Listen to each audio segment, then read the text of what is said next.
RotoGrinders. Welcome to DFS pregame show here on RotoGrinders. I'm Jordan Cooper, aka BlenderEd, Blender HD. If you want to follow me there on Twitter, and it's Thursday, we're going over yesterday's, Wednesday's NBA slate. Maybe take a little bit of look-see on today's 5-game NBA slate and answering your DFS strategy questions. As always, in the YouTube chat, I see you guys in there. Hello, good morning, Matt Mears, Joe Mack, Baker Helton, Card Band, Suki Singh, Sky City, Trey, everyone. Hit the thumbs up button. You know what to do first. Thummy thumbs, thummy thumbs, thummy thumbs. Hit the subscribe button. Hit the notification bell. Hit anything you want. Hit me up in the RotoGrinders Discord. Remember, I got my own channel in there for DFS strategy talk and private group coaching calls approximately once a week. So join the Discord, rotogrinders.com/Discord, especially since now the RotoGrinders forums are going away next month, right? I learned so much from reading like old threads, like from like 2013 type of threads when I first started playing in 2015, 2016. And it's a little sad to see them go. Now all the discussions in Discord. So, but we really can't go back like a year's worth of Discord chat and find out anything. So go through the forums. If you want to learn the old school DFS strategy before it goes away. Let's see. Baker Helton, with my new work schedule, I'm usually only able to play the late slate. Can you talk about short slate strategy? If you do anything significantly different, yeah, you cared more. You're playing large field GPPs, you care more about unique. You're playing it more like showdown, like a 2-game night slate type of thing. Think more like how you play showdown, you know, how to get weird and unique and stuff like that, more so than anything else. That's the main difference. Trey says we have to talk about the member that won 400,000. Yeah, Genner, whatever. He's in the Discord. He talks in there all the time. Yeah, congratulations to him. What, he won 400K in that, the $2,000 GPP yesterday. So that's nice, right? Smaller contest, obviously. You don't need the nuts. I play the large stuff, the NBA fadeaway. Didn't do horribly outside of like pretty much one person, right? Pretty much one person screwed me, and that was Kyrie Irving at 1%. Apparently, he doesn't do anything anymore. Apparently, he doesn't. But here's my best lineup in the fadeaway. I got Dinwiddie, Pascal, Barrett, Lopez, Murray, Gordon at 1% at 43 points, and Wood here. There's another lineup, right?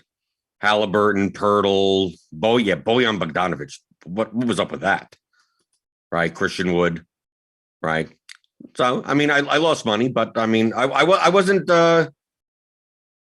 disappointed at my lineup selection. I mean, I had a condensed pool. I had a bunch of Kyrie Irving. Could I have been a little bit more diversified? Well, that's just a risk tolerance thing. But how do I review this? Like, I look through, I see obviously, you know, I could look through some sharp players, but the main thing, like I said yesterday, comparing your projected versus actual ownership, because I change stuff, right? So if we go through this process, right? I wanted to show you this because I left up my lineup HQ from yesterday with everything that was in there until I didn't late swap anymore, right? So at 7:27, there were probably projection updates from there, but I wasn't switching anything.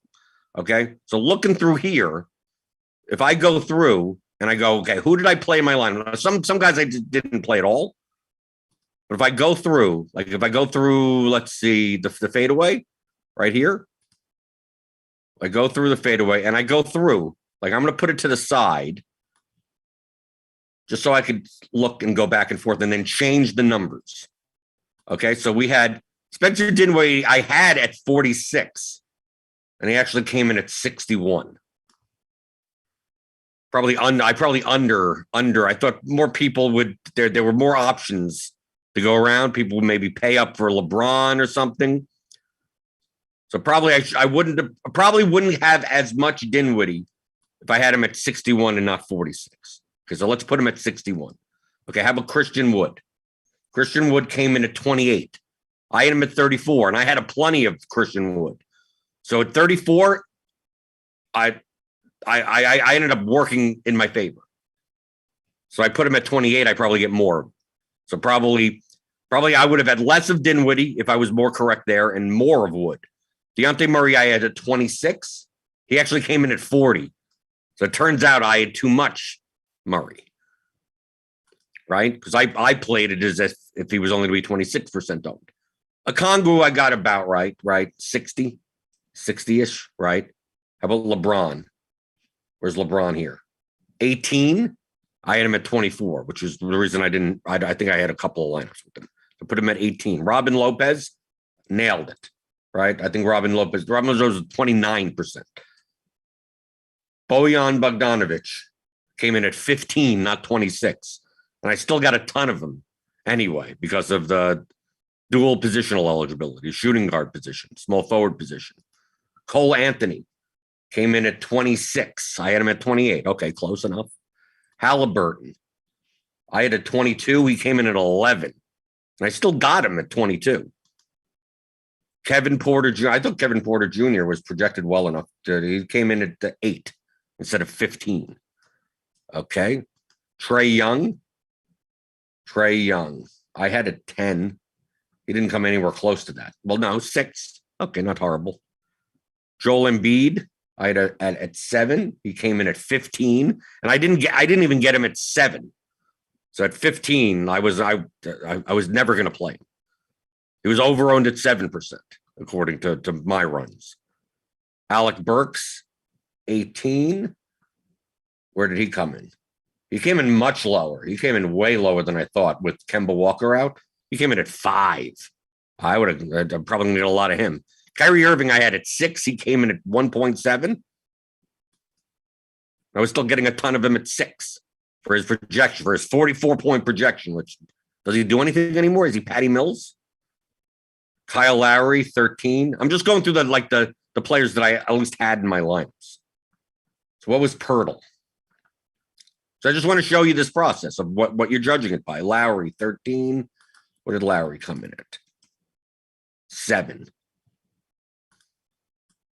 I had it a little bit more balanced. Chuma Keke. It's hard to judge what he was going to be on. 34. Yeah, I had him at 25, and I didn't get any of them. So he was over-owned. Pirtle at 20. Yeah, 19. Okay, close. De'Aaron Fox at 5. I had it at 8. Came in at 6. Obviously, with my Dinwiddie ownership being off by 15 percentage points, it's going to be spread out.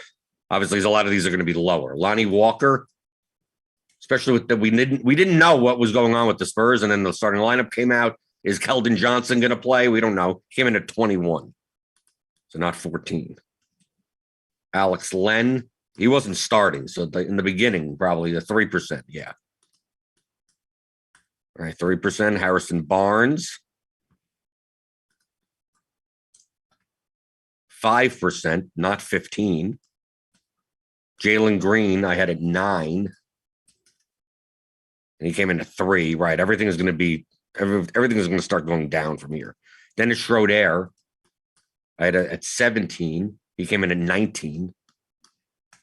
Malik Monk, it came in at 5. Dorian Finney-Smith, which shooting small forward was such a bad position. He was barely 1% owned. I was getting a bunch of them at 26-point projection. RJ Barrett, he did well. Came in at 3. I had him at 6. Mike Conley, I had at 11. He came in at 3. All this Dinwiddie ownership. Hayward, I had at 9. He came in at 5. Gordon I had Gordon at 9, and he barely was owned. He came in at 2. Maxey, Wagner, O'Neal. Okay, let's keep on going. Maxey, 8. Close. Wagner came in at 6. O'Neal. It was hard to judge. See, the Jazz, it was hard to what's going to happen with O'Neal and Pascal and who was starting. O'Neal came in at 12, and I know Pascal came in at like 21. So that was all late swap stuff. 27, he came in at 27. Joe Ingles, who, he got injured or ejected or something, came in at 6. PJ Tucker, let's just do them all at this point. Tucker came in at 2 or 3. I had him at 12 for the power forward position. Let's put it at 3. Derek Jones Jr. got injured. He came in at 2. Caleb Martin, which one site had a decent projection on him. He came in at 7, yeah. Clarkson came in at 4 and not 2. Al Horford, I had at 10 for whatever reason. He came in at 3. Bryn Forbes, he was barely owned, right? Yeah, 1%. Chetty Osman and PJ Washington. This was all that was in my pool. Chetty Osman at 1, PJ Washington at 2 or 3, technically. Okay, so now bring this back. Okay, the reason why I'm changing all of these now. Okay, when I was late swapping, I was dealing with a range of like 180 to 200. Okay, so let's say I'm going to put in 100 lineups. So I'm going to rerun now that I have this ownership level in here. Now I'm going to go. I'm going to make sure. Let's see. I was setting the max 200 unique player. I was getting diversity. Go through 49.5. Max total lineup ownership 200 in total.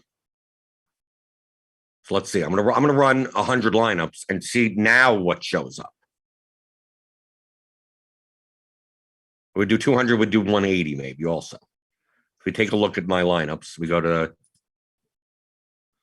the rebuild late swap tool. So we get a 185. This is based on the projections from obviously before I, with Spencer Dinwiddie at 46, right? So 185, 189, 193, 173, 141, 200, 188, 195, 189, 200, 196, 179, 166, 173, 171, 161, 196. Yeah, a little bit in different ranges. Let's just do max 200. As you can see here in my 20 lineups, I had a whole bunch of 17 out of 20 Dinwiddie, 15 out of 20 Robin Lopez, 11 out of 20 Pascal, 11 out of 20 Bogdanovich. I had half my lineups with LeBron, half with Wood, half with Murray, 40% Kyrie Irving, 40% Dorian Finney-Smith, right? 2 lineups with Eric Gordon. So now let's say if I run it at a 200.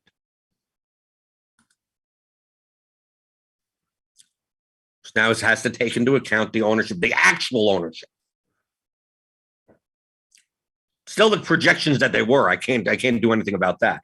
There's no point in comparing it to what they actually did anymore. So you go through here. So you still get a ton of Spencer Dinwiddie, right? I still get a lot of Bojan Bogdanovich. Right, I still get a lot. Okay, now if I start eliminating, well, let's see, these are 190s. So 190, start eliminating the lineups that are too high owned. For the lineup above it, 189, 188, 187. 187, 181. Get rid of a lot of these lineups. Let's get rid of these lineups. Delete all these lineups below. Okay, I'm going to get rid of my saved lineups that are in here. Clear saved lineups. Okay. So I get this build 1, 2, 3. So I'm down to 181, 185. Okay. So now we get 181 over here. So I'm gonna do this by like 40s just to make it quicker. So I'm gonna save these lineups. This is 190s to 181. technically this lineup I should go also. Right. Okay. So I'm going to save these lineups. Save this in all lineups below. Now I'm going to run it because the last one we saw was a 181. So now I'm going to drop down to 180 and see the next 40 lineups from there. Okay, going through. And this is with the actual ownership now. The projections as they were, but the actual ownership. 171. Okay, we get a 171 lineup already. 163.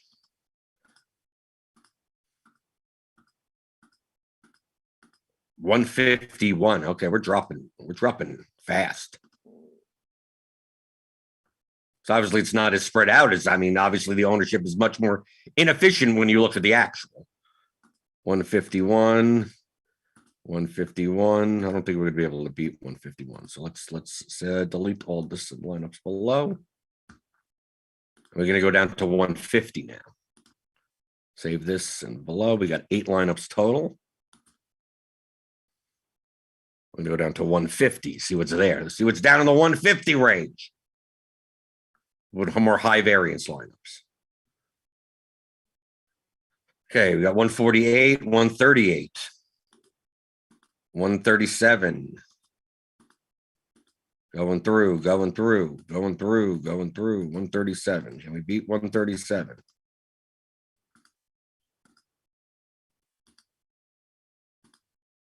I'm not sure if we're going to be able to beat 137. Like I said, I'm doing it very, very quickly for time purposes. Not the most precise method. 135. Okay. 135 is good. Yeah, 135 is good. Just so you get a couple of lineups. Throw a whole bunch of lineups in the save lineups. 124. That projection versus ownership makes sense. You could probably do a ton more of this. Obviously, I have unique players on 3 to get a more diversified set. You do it on 1, you'll find so many more lineups. Right? I'm just doing this very quickly. Just as an example. Okay, save this in all lineups below. So we got 13 lineups. Do I want to go even further down? 124. Let's get one more run. 123. I'm not sure how great these lineups, very contrarian lineups. 109.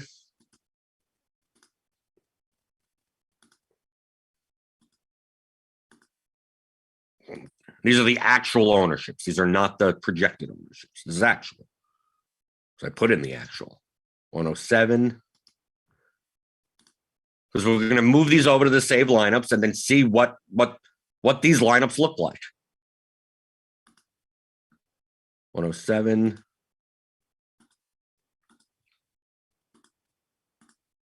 107. Let's see. Anything past 107. I'm not pulling out that many lineups.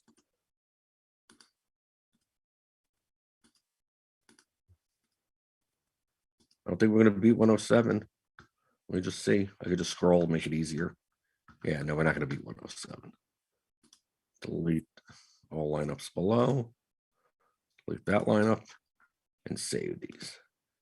Okay, so we got 15 lineups that, from a projection versus ownership standpoint, seem to make sense. So we look here and look, we got Boyan. I'd still get 80% Boyan, right? Robin Lopez, but you get a ton more Alec Burks, which I didn't have. A ton more Kevin Porter, right? Take a look here. Who's not on this list? Chumo Keke is in one lineup. Ngannou isn't even here at all because everything's being Robin Lopez based on the ownership. Because Ngannou is like 60% owned. And the projection difference, he's not worth that ownership.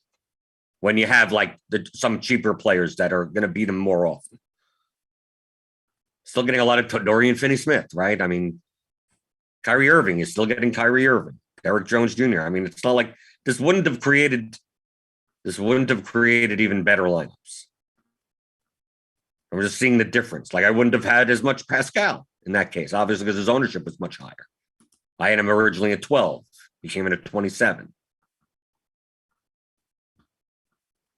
Right. You just look through here. It's like basically Alec Burke. If I was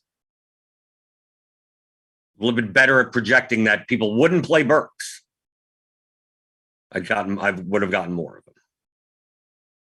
But I mean, these lineups wouldn't have done that well either, right? I mean, DFS didn't do anything. Boyan didn't do anything. It's not like, but that's not like what I'm not comparing it to the actual.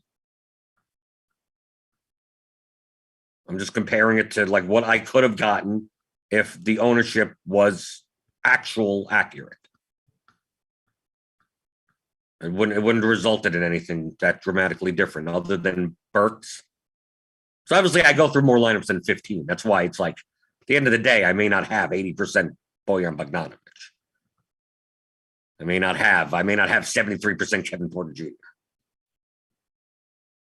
But just from I still would have had plenty of Dinwiddie, but maybe not 17 out of 20 Dinwiddie. But I would have had more Burks. Okay.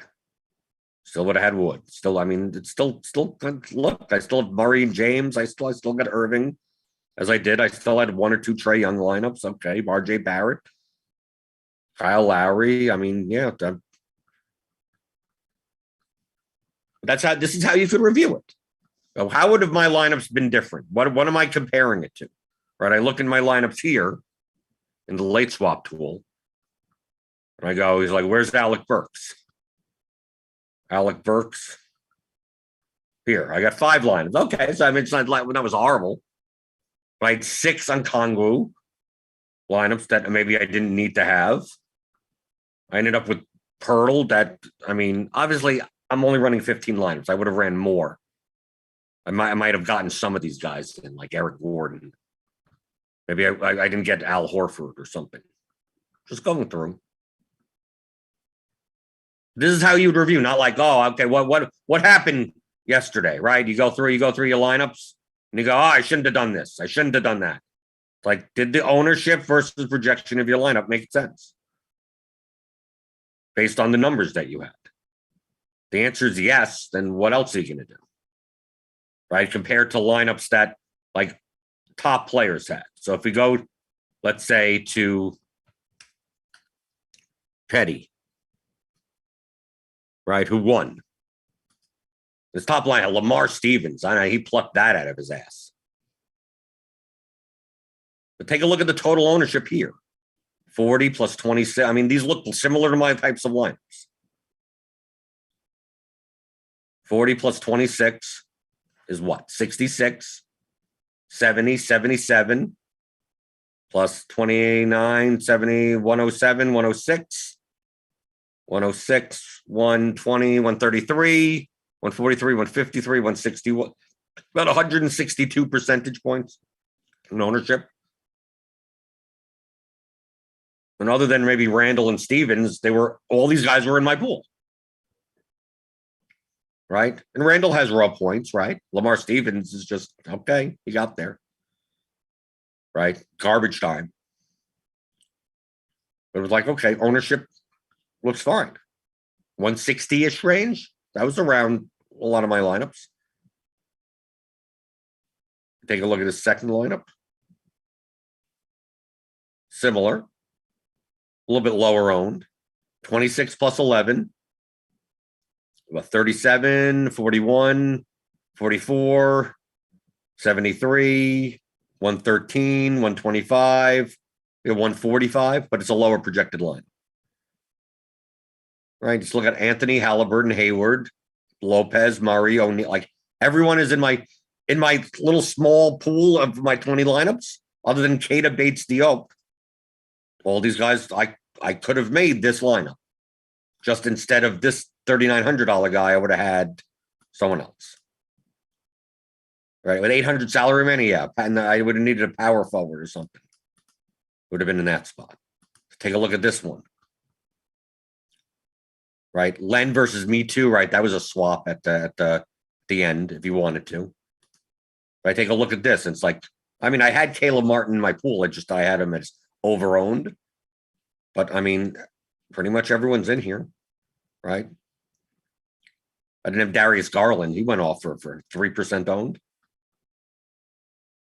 But look, he could play on Kongu in this type of lineup. Look, 40 plus 26 is 66, 69, 76, 136, 139, 140, 152 or so.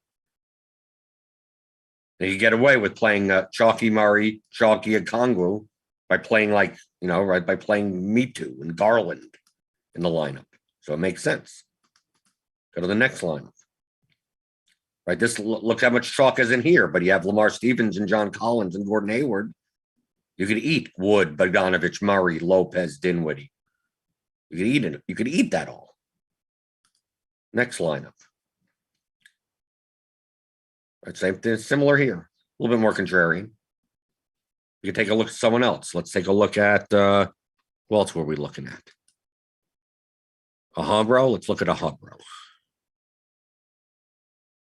Okay, looking at lineups. This is the second place line. Okay. Outside of Me Too, all these guys, this is a lineup that I could have made. I mean, well, look, outside of Me Too, look at this lineup. It looks very similar to the lineups that I was making. Murray, Gordon, Pascal, Lopez, James, Barnes, Wood. I mean, dude, this pretty much is my lineup outside of power play. You know, this would have ended up being like Derek Jones Jr. or something like that in that spot. Right?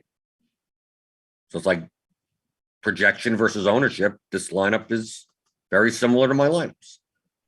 13th place lineup. Yeah, I didn't have Hero and I didn't have Sharp at 5% and 6%. Okay. Here's a Hero. Yeah, and a LaMelo Ball.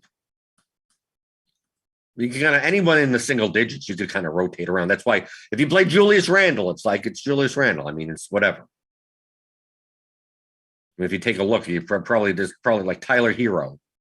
I'm going to assume is not like a corner piece of any look.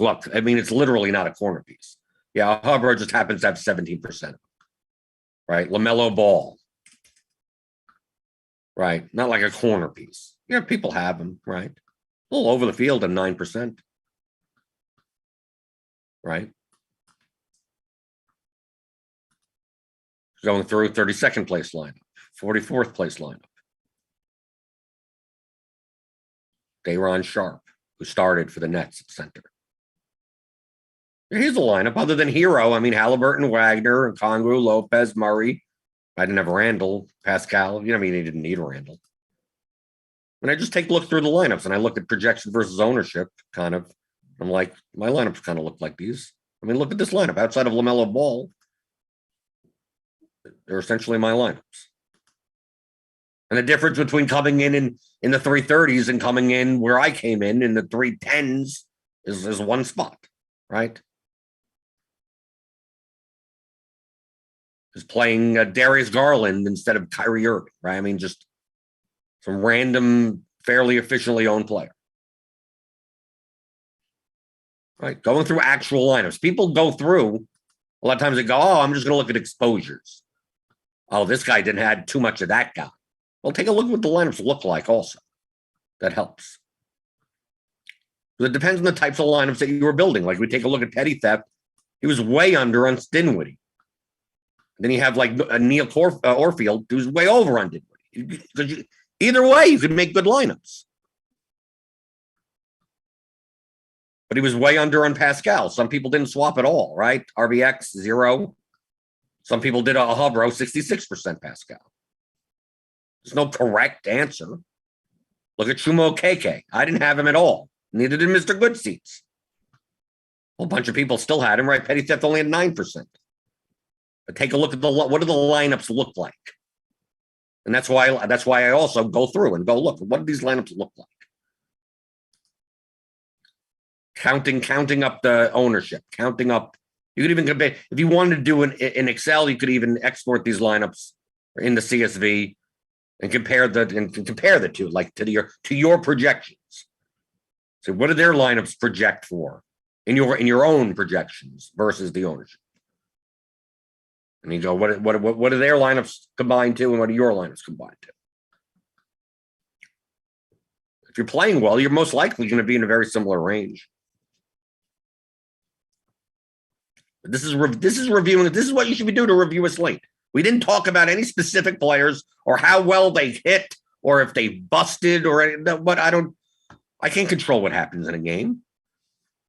All I'm doing is using the numbers to build lineups for the contest that I'm in. And obviously I'm playing the largest field contest. So I don't mind my lineups being pretty contrary, but not maybe excessively so. Going into the YouTube chat. Let's see. Feel free, you could always post your questions in there.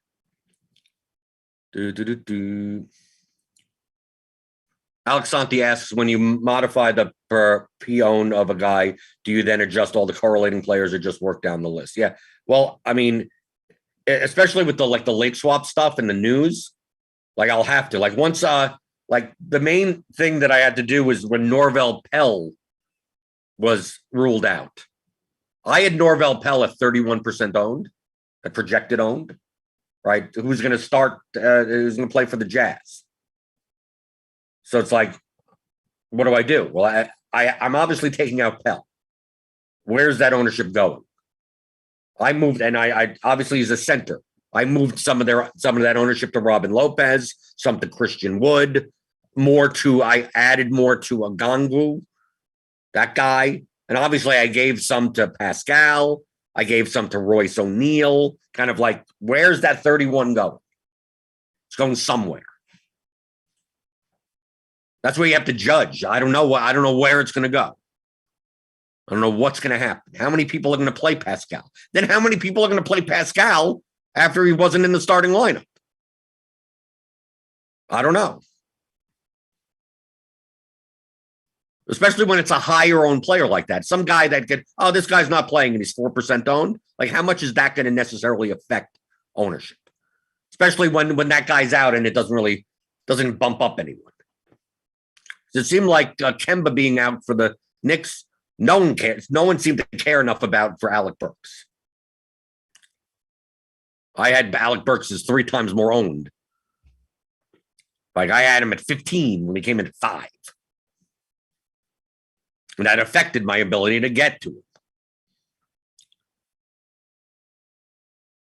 I thought he'd be, especially with these small forward eligible, the more people would be getting to him.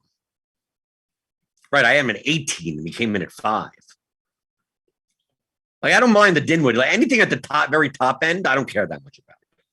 Oh, I had Dinwiddie at 46. He came in at 61. Still one of the chalkiest players on the slate. So that's not gonna matter as much. But yeah, I go through and like, well, if this guy is that owned, then I got to bump some other people up. So I'm not adjusting just on a willy-nilly. I'm going around the industry to other sites that people look at and go, what do their projections look like? What does their ownership look like? Not because I don't trust the RotoGrinders projections, is because I know the people in my contests, there are people that are looking at that. If you go to another site, it was off by 1,000,000%, but I knew that 1,000 people looked at it. Like, I'd want to know what they're looking, because they're going to be going, this guy's projected for 17 trillion points, and he's only going to play 3 minutes. It's like, he's going to be 12% owned, even though he should be 0, because everyone's looking at some error on some other site. So that's how I could gauge on what people are going to be playing, more so than not. And obviously, those sites and everywhere else around the industry updates at different, this guy's in, news happens, this site gets updated. You kind of have to juggle a lot of windows. And then also think about the psychology of like people that earlier in the day, everyone was obsessed on this one thing, this one play. Most likely they still get owned, even though there's been new value that opened up. But everyone remembered in content or something. So the guy that was going to be 30% owned now doesn't need to be 30% owned. He only needs to be 8% owned. But he ends up coming in at 18% owned because people built their lineups 5 hours ago or something.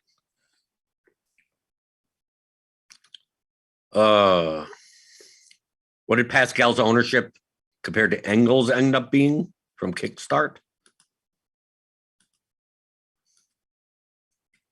Ingles was 6%, and Pascal was 27%. But it's different positions, right? Pascal is small forward, power forward. Ingles is shooting guard, small forward. So depending on the spot that you had open. And we can see here that, look, we had a couple of sharper players that played, jammed in Ingles. Some said, screw it. We don't need Ingles. Can we take a look at Pascal? Right? Some people jammed him. Some people didn't. He wasn't a jam-worthy play. It wasn't one of those types of things where it's like, get him into all your lineups. But obviously, with it being late swap, he figured to be lower owned than he would have been at the start of the slate. But still 27% was probably about efficient.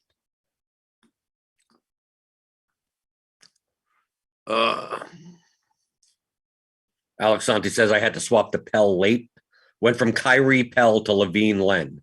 Levine ended up being 40% owned. I'm assuming you're talking about FanDuel.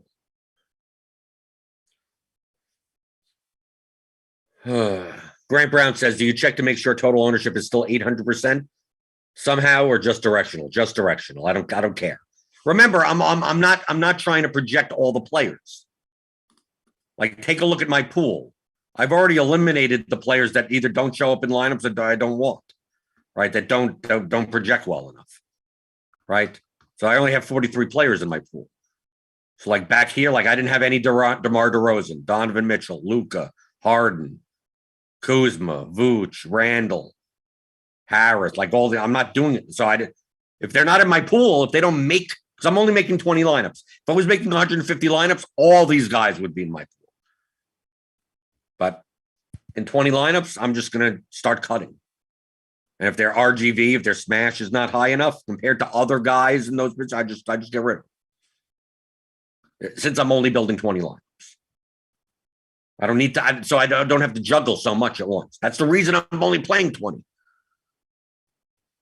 If I was playing 100, 150, if we're playing even 80, I'd have to do double the amount of work because I'd have more. I'd have Lonzo Ball. I'd have all these guys in there, and then have to adjust their ownership. So no, it's not obviously it's not going to add up to 800% because I'm not look at all the players that I don't have in my pool. So I just concern myself with the players that are in it. How do I get the players in it? By running lineups before. I mean, that's what I run lineups before. Who doesn't show up at all? And it's typically lineups that you can see here, sort by like smash percentage and RGV, right? Like it's guys that don't make the cut based on these two numbers. Especially when there's enough players that I could fill out my lineups.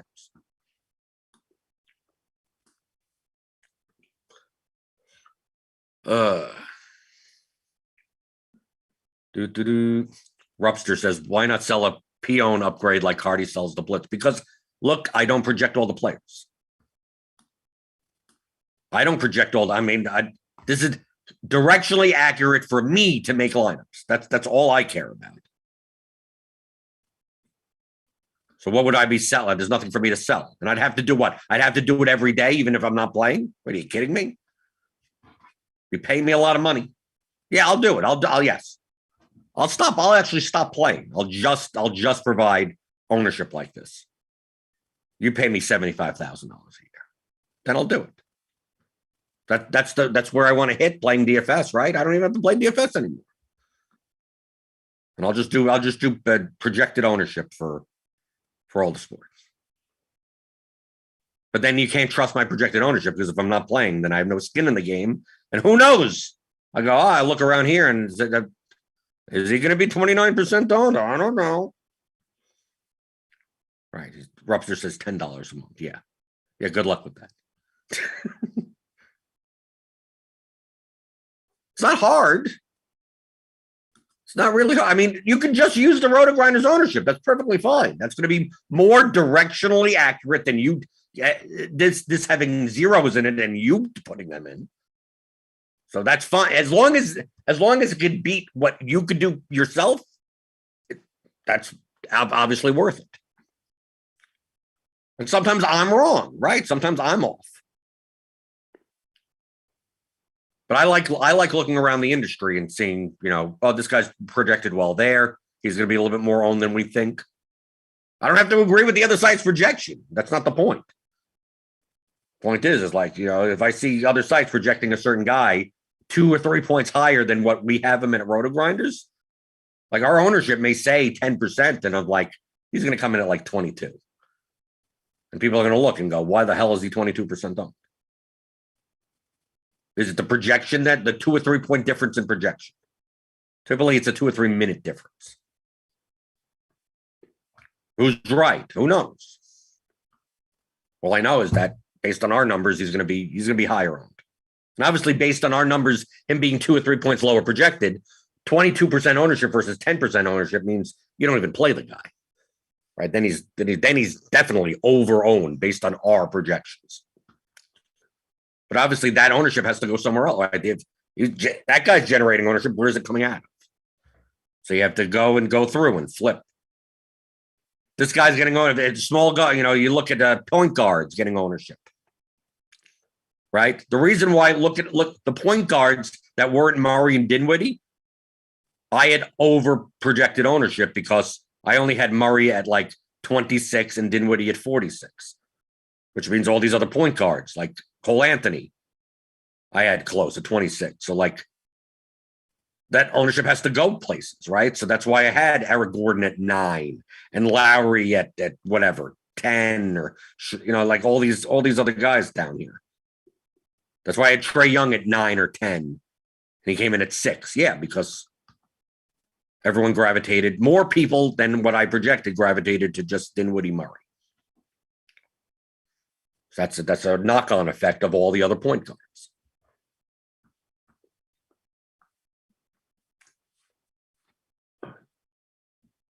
Okay, so what's going on today? Is it Dennis Smith Jr. Day? Is it DSJ Day for Portland? Is that what we're doing today? We're jamming him into all? It looks like it. As of right, okay, these are the 3:20 in the morning projections. Let's see if there's been a manual update. Nope. That's what it looks like. It's DSJ Day. DSJ Day and Nurkic, I guess. You don't have to have Nurkic. So what was the optimal show for today, as of right now? DSJ, Marcus Morris, Nurkic, Ben McLemore. It's a lot of Portland, right? Who's that? I mean, Lillard is getting... What happened to McCollum? Is McCollum dead? Right? Portland hasn't been on the slate the past 2 days, right? Remember, I haven't paid attention to basketball in over 2 months. Well, look at this Portland lineup. Wow. But they're going to be chalk. Apparently, they're the chalk. Look at this. Like, look at all these numbers. A 5-game slate. Even Trendon Watford? Who the hell is that guy? CJ Ellaby? Is it CJ Ellaby Day? Who are these people? It's the creative players. Looks like they barely have anyone in the rotation. But look at 4K. If he's going to play 36 minutes at point guard, I think DSJ is going to be all 20 of my lineups with a salary adjusted plus minus value at 12.89. Yeah, he's probably going to make even at 76% owned, he's probably going to be in all my lineups at that number, right? I mean, because let's do the exercise. Bring these all back, okay? So here's a lineup. I'm going to run this 287.9. This is a line. This is the optimal. Let me go to build rules. Let me just put in 20, whatever. And let me run the lineup. If I take him out of the player pool. So the optimal with DSJ is 287.9. Without DSJ, 273.47. Jeez. So you're giving up everything. 273 to 287. You're giving up 14 points. If you don't play DSJ, you can't not give up 14 points. You give up more points, right? You could give up even more points than that. So based on our current projections, for you to not play DSJ in your lineup, you'd be sacrificing 14 points in projection simply by not playing him. Which means there are lineups down there that you could play without him. Yeah, there may be. But most likely, I will just jam DSJ and then find all these places to get different elsewhere. To give up 14 points for one player, you might as well just take the 14 points and run. And if he just happens to dud, then so be it. It's like not playing Nurkic at 7,600 is a different story, right? Like, look at here, 287.9 if I don't play Nurkic. 283.5. So you're giving up, what, 4 points? That's doable, right? If you don't play Jokic for whatever reason, I don't think you give up anything. 286. So what, you're giving up a point, if that? 286.7, 287.9. Yeah, a little over a point. No big deal. Right? And then once you go down the line, it doesn't matter, right? What if you don't play Desmond Bain? You're not giving up anything. You're giving up a half a point. But DSJ, you're giving up 14 points by not playing. As of right now, as of the projections that I'm looking at right now, who knows? And the numbers that I'm looking at. It's a 5-game slate. And they're going to be people. They're going to, if the numbers stay the way they are, they're going to be people later today on crunch time, on Grinders Live, which comes out later today, 5:10 p.m. Eastern. Click on that notification bell to know when we go live. There are going to be people on Grinders Live saying, yeah, I'm just going to fade DSJ. Maybe Dean says that. Man, if I was on Grinders Live, that would be the conversation. You're like, oh, you never know. You fade Dean. At these numbers, you don't fade. Sacrifice 14 points of projection. He's probably still under-owned at 76%. If these numbers hold up, if his projection goes down, then obviously you're more likely that it's okay to fade. It's going to be hard to give up 14 points and just hope he dies, and then you still have the best lineup.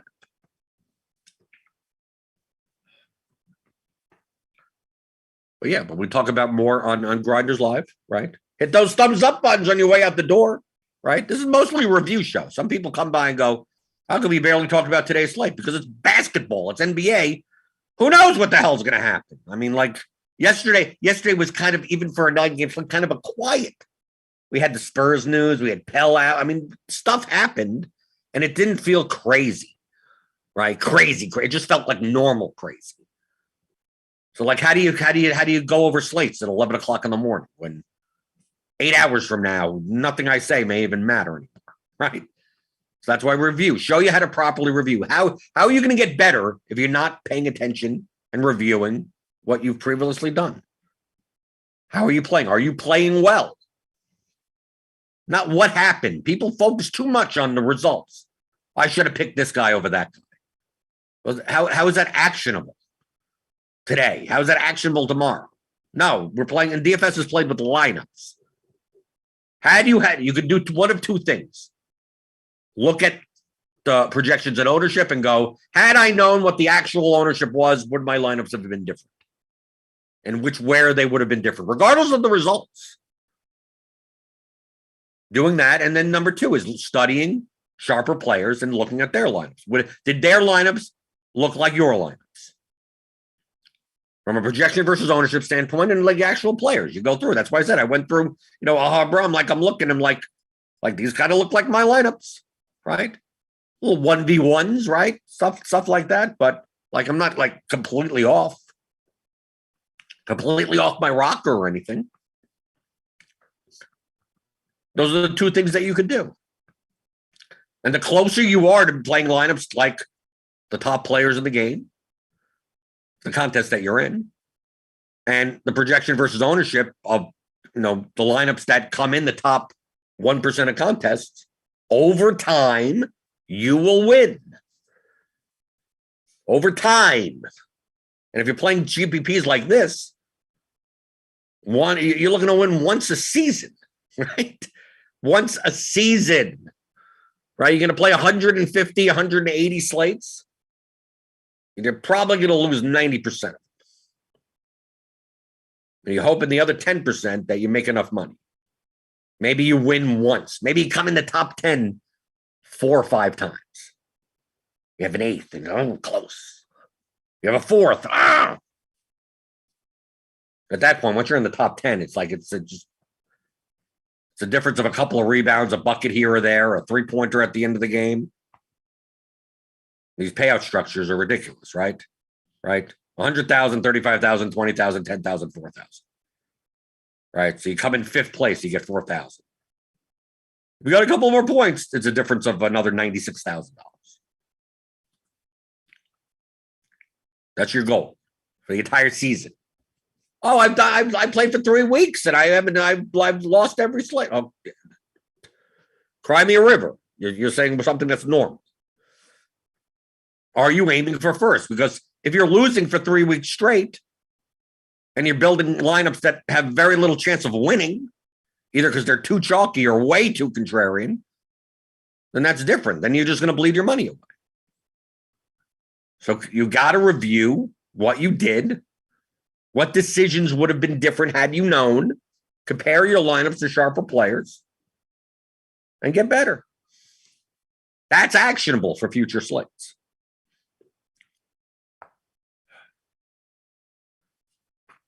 Okay, so we'll be back tomorrow. Remember, this is full time now, right? Monday through Friday, even though next week we're gonna have some days off because I'm going away next week to Washington, D.C. Hopefully don't get COVID, right, in the process. Hopefully. But we'll be here. We'll have been through it till baseball. Hopefully baseball, doing NBA. Even though it seems a little bit less crazy than it was like a month ago in NBA, when like everyone was out and everyone was playing creative players. So it seems a little bit calmer. I expected it to be nuts. And now this is just normal crazy. It's normal NBA DFS crazy. I can handle normal crazy for NBA DFS, but not the nutso stuff where there's 17 lineup changes and people are in and out seemingly at a whim 5 minutes before game time. So like, it's not that nuts. But I'll be here. I'll here with you as I always am, answering your DFS strategy questions on the DFS pregame show on RotoGrinders.com.